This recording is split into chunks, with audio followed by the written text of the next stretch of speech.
सौभाग्यर ग्रह हेउची शुक्र।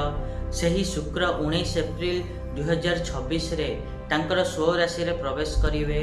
तो शुक्रंकर एही स्व राशि रे प्रवेश द्वारा जेते सबु धनु राशि रो व्यक्ति माने अछंती तांको पई एही गोचर किभली शुभ शुभ फल दब से विषय रे आज आमे ए वीडियो रे आलोचना करिबा।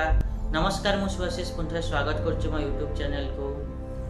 आज आमे आलोचना करिबा कि शुक्र जे सुख एवं सौभाग्यर ग्रह सीए धनु राशि व्यक्ति मान षष्ठ भाव में गोचर करने द्वारा कौन सबू शुभ अशुभ फल देवे, जीवन उपर कौन सबू प्रभाव पकेबे से विषय तो डिटेल्स आलोचना करवा।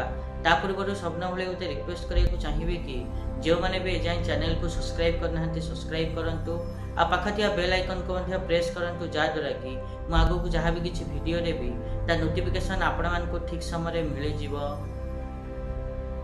जदि आमे धनु राशि कथा कहवा ताहले धनु राशि व्यक्ति मानी मुझे पूर्वर कहली षष्ठ भाव में गोचर करेंगे।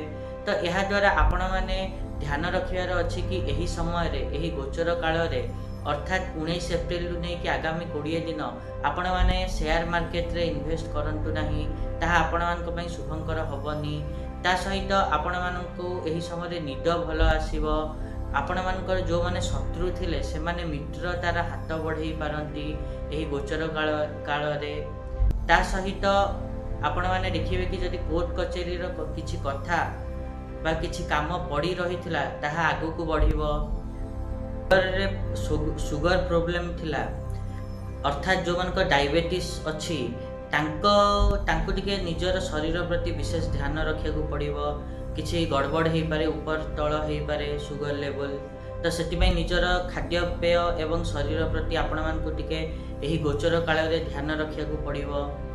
एत थिला धनु राशि व्यक्ति मानक पई शुक्रंक गोचर कौन सब फल दब।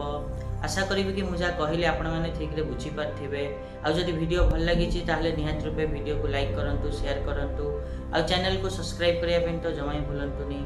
आज पई एतिकी, देखा नेक्स्ट वीडियो रे। रहुची, नमस्कार।